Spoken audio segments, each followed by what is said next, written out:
Shabbat Shalom. In some ways, this is my favorite part of the year, even though winter has begun and the days are getting shorter and the nights are getting longer and the darkness is closing in. There's a sense of anticipation.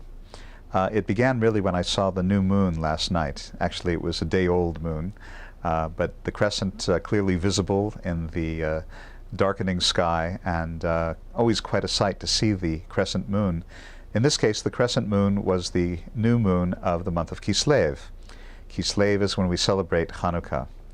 And Hanukkah is that wonderful holiday that comes as the moon is darkening, as the sun enters the dark time of the year, and when there's a particular need for more light in our lives. And so it's a universal tradition, actually, at this time, around the winter solstice, that people light lights. And certainly we're familiar with Christmas lights being everywhere. Well, Hanukkah is also a festival of light. I'm sure that you're familiar with the whole ritual of the Chanukiah, the Hanukkah candelabra that we light at this time, one for each night, for the 8 nights of Hanukkah, more and more and more light, and particularly if you light multiple Chanukiot, which we often do, it makes quite a bright light. And this is, I would say, emblematic of an aspect of God which a certain theologian calls the God of surprise.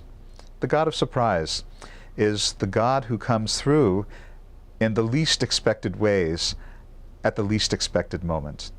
Hanukkah was that kind of celebration, where all odds seemed to be against Judaism even being able to continue.